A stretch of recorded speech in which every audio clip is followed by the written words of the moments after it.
Hello, it is 9 p.m. in RTD. It's time to English New Edition. For tonight headlines, we have the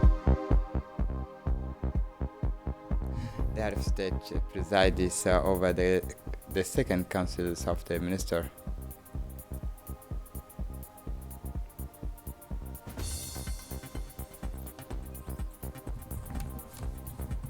For the international scene, Joseph Aoun designed as an officer and formers the new government in Lebanon.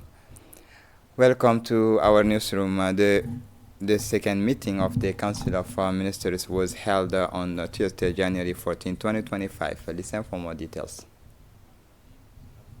Du chef de l'État, son Excellence, M. Ismaël Omar Guelleh, s'est tenue la deuxième séance du Conseil des ministres en ce mardi 14 janvier 2025.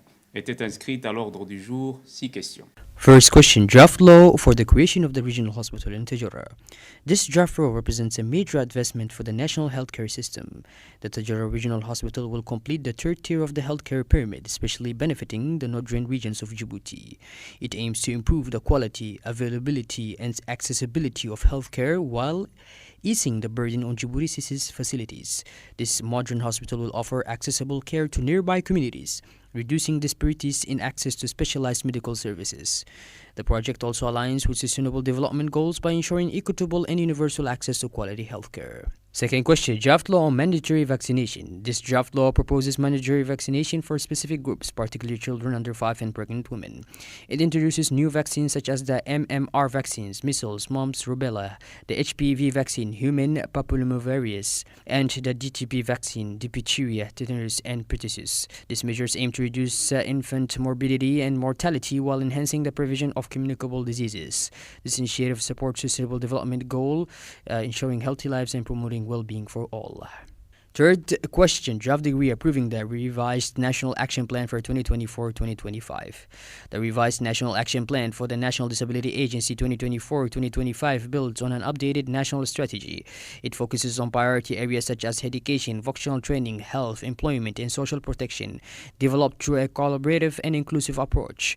The plan addresses identified needs while formalizing necessary adjustments to ensure that actions are aligned with national priorities.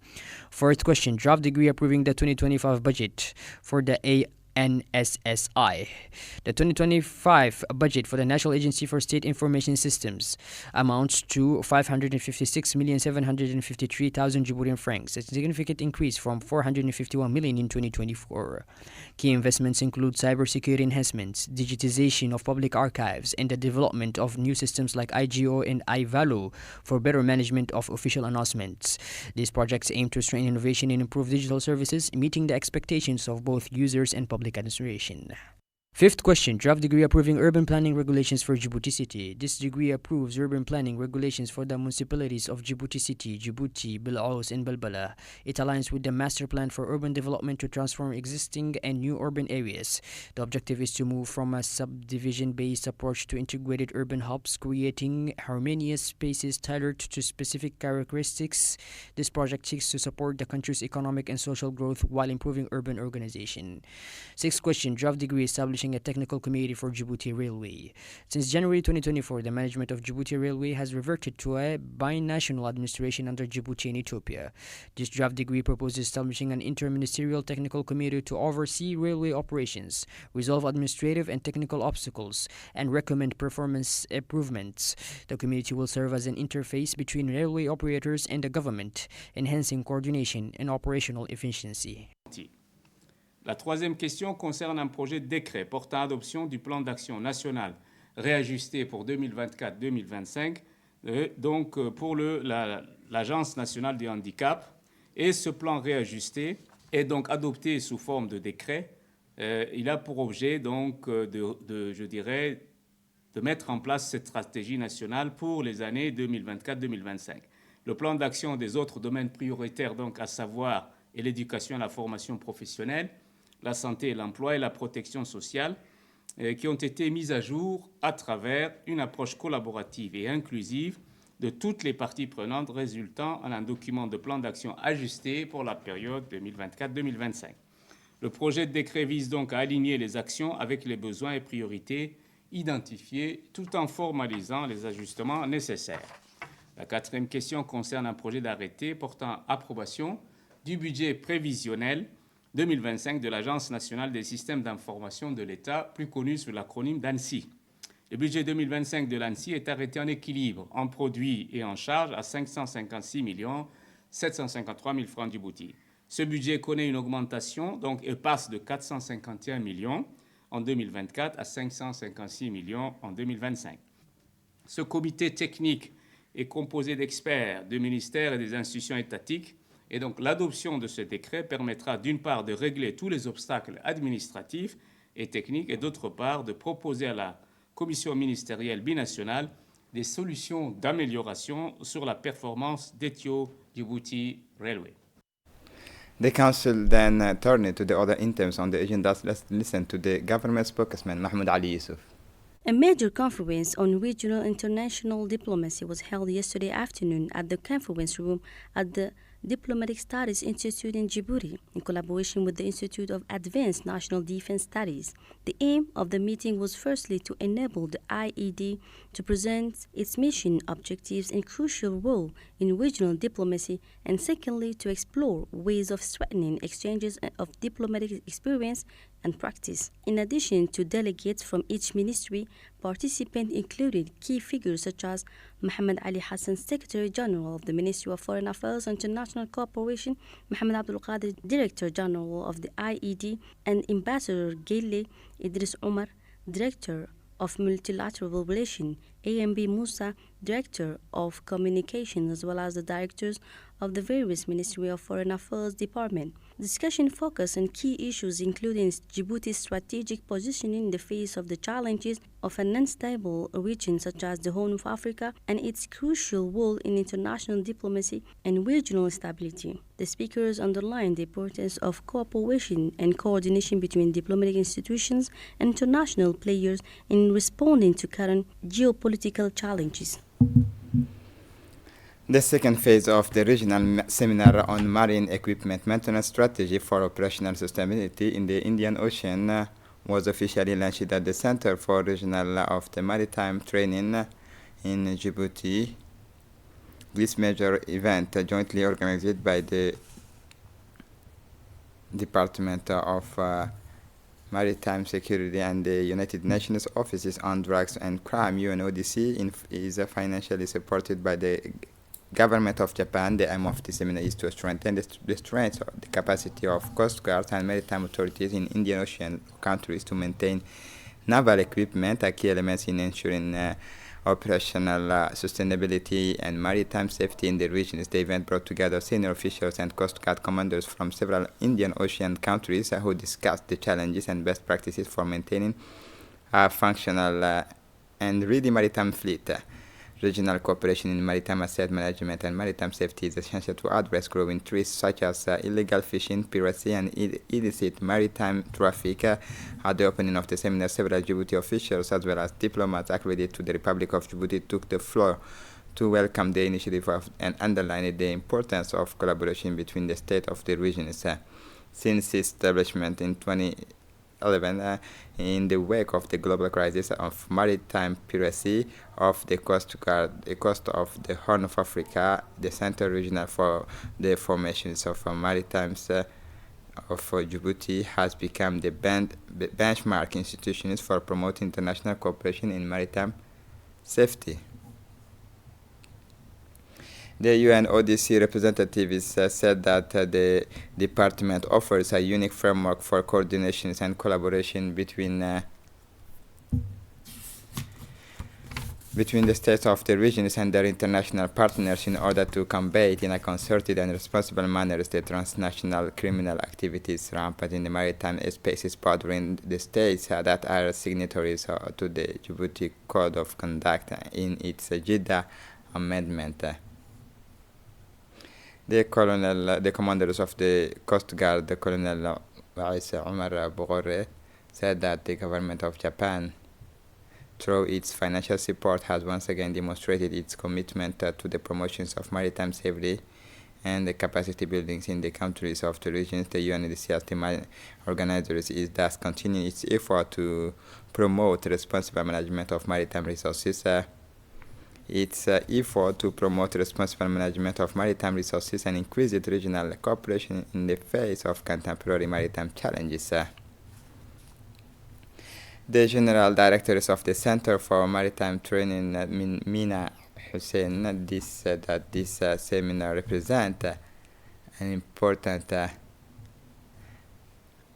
milestone for the regions in the implementation of strategies to ensure the operational sustainability of naval equipment to promote maritime safety in the Indian Ocean. The discussions that will take place during this second phase should contribute to reinforce the effectiveness of maritime security forces and improving the management of naval infrastructure, crucial issues for the stability of the region. Under the aegis of the Ministry of Youth and Culture, the Directorate of Social Integration and Volunteering has undertaken to deploy a group of 10 young volunteers to the National Agency for the Promotions of Cultures in order to contribute to the efforts of the National Archives Department in organizing, moving, and installing in appropriate spaces the archives that has been donated to the NPC by several administrations. Welcomed by the head of the Archives Department, the young volunteers attended an introductory meeting to get to know each other. For 2 weeks, the mobilized volunteers will be working at 3 strategic sites, namely CERT, BAN, and INSTAD, to support the team in charge of archiving and preserving our country's historical, socio-cultural, and economic heritage. Following the meeting, the young volunteers were assigned to their work site to carry out their respective tasks. The Minister of Youth and Culture, Sohibou Momin Asobe, praised this initiative, which reflects not only the noble desire to conserve and preserve our rich heritage, but also the aim of inculcating in young people the ideals of voluntary action, the essence of which carries within each seed the art of patriotism committed to the common interests.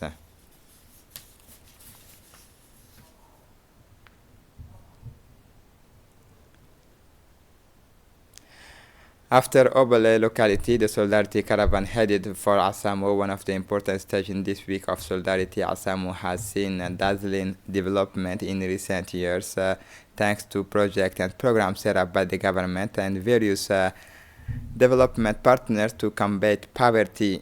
Asamo is also known for its lush gardens and its agriculture, one of the most promising in the Republic. During this meeting with the people of Asamo, the Minister of Social Affairs Solidarity, Ulufa Ismail Abdo, made an important statement. She indicated that Asamo was now officially leaving the assistance programs, taking a most unexpected step forward in its development thanks to the work of community, and now has access to the various mass programs and projects in the form of loans, an announcement that echoed through the village and the authorities of the Ali Sabih region.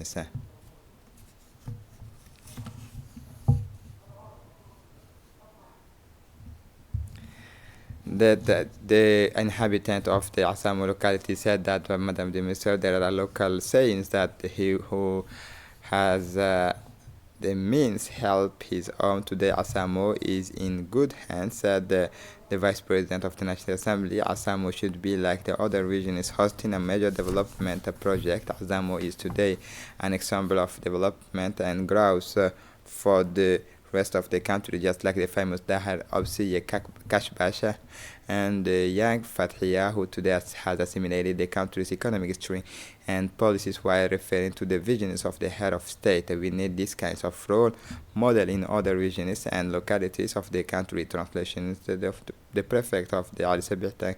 Thank you for your warmest welcome. Your projects and your achievements are impressive, and we must congratulate ourselves. Keep up the momentum, and for our next visit, we hope to see you again with more ambitious and impressive projects to you. The famous Kash Basha, whose name in Dahir Obsiye defined solidarity as people with means helping those with the little or none, he congratulated the Minister of Social Affairs Solidarity, Ulufa Ismail Abdo, for her work, her perseverance, and her determination to help her most needy compatriot, and to thank her for all her efforts. The famous Kasbash donated a mango trees, guava trees, and the orange trees from his gardens to Minister Ulufa. He acknowledged the work accomplished by Minister Ulufa and the Minister of Women and Family, Mona Osman Aden. He also took the opportunity to pass on a message to the head of state, asking him to appoint more women to positions of responsibility. A resident of Assam also took the floor to thank the President of the Republic and the First Lady. She thanked Mr. Ulufa and all her teams who never cease to set up tailor-made programs to help and improve the living conditions of Djiboutians throughout the Republic of Djibouti. Today, these mass programs and projects benefit all social categories and all age groups. Finally, the Assamo village chief thanked the head of state for his far-sighted policy and emphasized that much has been achieved in Assamo, such as road and water purposes, but that much remained to be done. The Minister of Social Affairs and Solidarity, Ulufa Ismail Abdu, expressed her thanks on behalf of the delegation, accompanying her for the warm and welcomes and goodwill shown to her on her arrival in Assamo. The minister thanked Daher Opsiye, who is an example of development and growth for the rest of the countries. Finally, she thanked the elders, the elected representatives and regional authorities, members of the parliament and members of the government for accompanying her. The meeting with the beneficiaries of the CREC and the Solidarity, Kasha and the community. Also, during the meeting, the people of Assamo discussed the advantage of the various funds set up in their locality. Thanks to MAS, Assamo has full access to and benefits from the microcredit granted by MAS, such as CREC, the Regional Savings and Credit Fund, which currently total of 1,768,320. This fund is intended for rural people who do not have access to CPEC. It is an empowerment fund based on a revolving system, meaning that CREC members between 15 and 25 members take it on in turn to borrow money to set up an income-generating activities, then repay the loan to give other members the chance to do the same. MAS has also set up a solidarity or community fund at Assamo. This fund is used for unexpected and urgent community expenses such as deaths and illnesses and maintenance and repairs of community property. The community fund that funds through weekly and monthly contributions. The Ministry of Solidarity injects the startups funds of between 300 and 500,000 francs. The people of Assamo, especially the women, warmly thanked the Ministry of Solidarity and the Minister for all the efforts and expressed the hope that this type of programs would continue.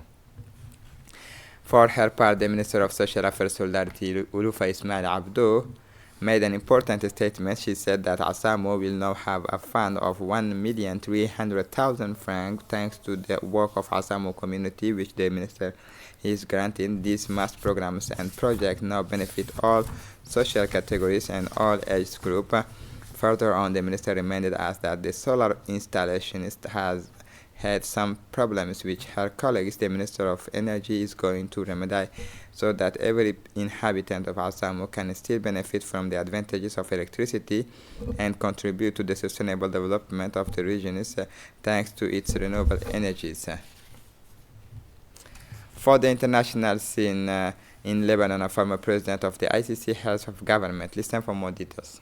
Prominent diplomat and president of the International Court of Justice based in The Hague, Nawaf Salam, has been named as Lebanon's new prime minister. Two-thirds of the 128 members of the parliament nominate the 71-year-old judge during consultation with newly elected President Joseph Aoun. The presidency says Salam will return to Lebanon on Tuesday.